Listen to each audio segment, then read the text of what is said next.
Bad Bunny is doing something the music industry keeps pretending is normal, because it isn't, not even close.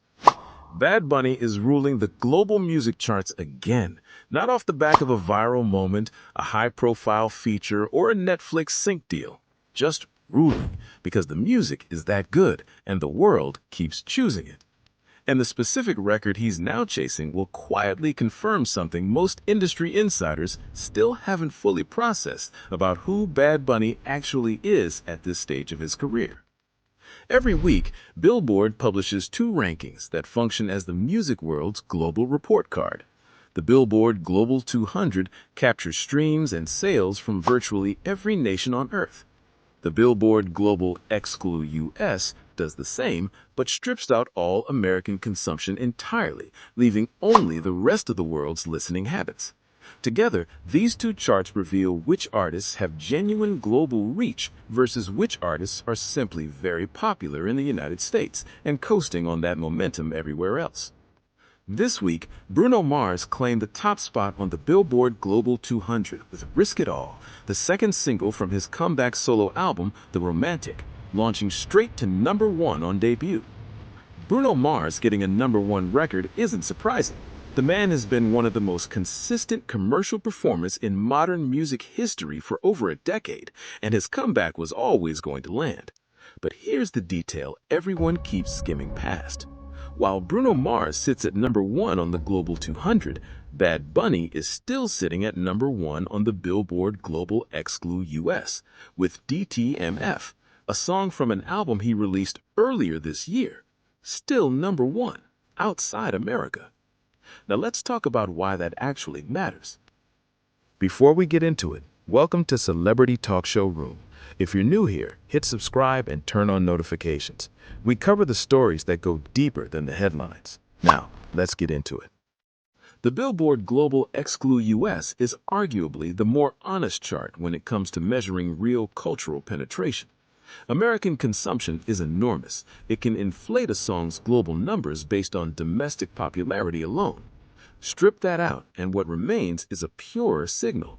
The rest of the world voting with their streams and purchases about what they genuinely want to hear. And the rest of the world keeps choosing Bad Bunny. DTMF has now led the Billboard Global Excl US for 4 non-consecutive weeks, breaking out of a tie with 121, his collaboration with Grupo Frontera, which previously held the position for 3 weeks. 4 weeks, non-consecutive, which means the song fell, came back, fell again, came back again. Songs don't do that unless something real is underneath them. Hype fades, algorithmic boosts fade, playlist placements fade. What doesn't fade is music that people genuinely return to on their own weeks after the initial push, because it still does something other songs aren't doing. DTMF is doing exactly that, repeatedly, across the entire world minus the United States. And here's where the story gets genuinely suspensive. DTMF is now 1 week away from matching the longest run Bad Bunny has ever had on this chart. That record belongs to Dakiti, his 2020 collaboration with Jay Cortez, which launched at #1 in November of that year and accumulated a total of 5 weeks at the top.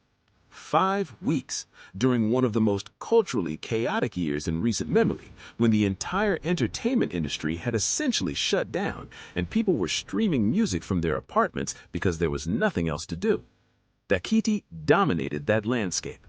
DTMF is 1 week away from tying it.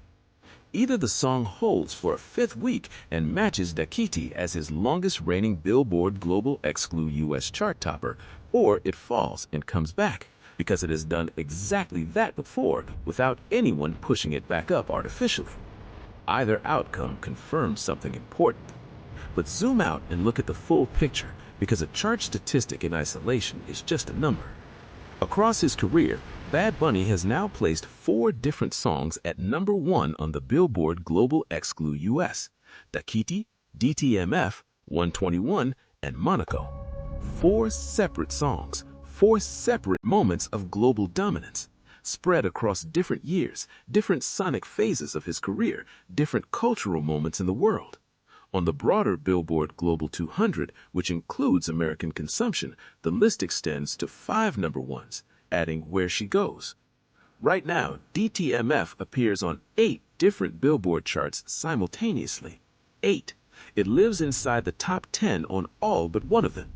The only chart where it falls outside the top 10 is the Billboard Hot 100, the most concentric of all major Billboard rankings, where it currently sits at number 11. Outside America, dominant. Inside America, still top 15 on the most competitive chart in the industry for a song entirely in Spanish, for an artist who has never once compromised his language for commercial accessibility. That deserves a pause, because this is the part the chart numbers are pointing toward without explicitly saying. Bad Bunny was told Spanish had a ceiling. He performed in Spanish at the Super Bowl and watched the records break anyway. He stood in Tokyo in front of 29 billion stream plaques and then went back to number 1 on the chart, measuring what the rest of the world actually wants. That is not coincidence. That is not luck. That is years of deliberate, uncompromising artistic consistency paying off in the most measurable way the music industry has. And now the twist, the one detail buried in all of this data that reframes the entire story. DTMF is not Bad Bunny's biggest commercial release. It's not his most watched music video. It's not an obvious radio single engineered to maximize streams across the broadest possible demographic. DTMF is one of the most explicitly Puerto Rican things Bad Bunny has ever made. The album it comes from, Debí Tirar Más Fotos, is a deeply personal tribute to Puerto Rico. Its themes are about home, about identity, about what gets lost and what endures. The Jibaro chord, the cuatro, the culture he carries with him even when performing in Tokyo. The most personal album of his career is producing his longest-running global chart hit.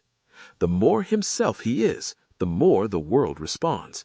The more rooted in his specific identity, his specific island, his specific language, the more universal the reach becomes. That is the real story inside the Billboard numbers. Not that Bad Bunny is dominating charts, but that he is dominating them by being exactly, completely, unapologetically himself. And the entire world outside the United States is voting for that version of him, week after week, returning to the song when the algorithm stops pushing it because the music earns the return. 1 week. That's all that stands between DTMF and tying Dakiti as his longest-reigning Billboard Global Excl US chart topper. 4 global number ones across 2 Billboard charts, 5 on the broader worldwide ranking, 8 simultaneous chart appearances for a single song, all in Spanish, all without compromise, all because the rest of the world keeps choosing to listen. The chart is not just a number. It is the world speaking.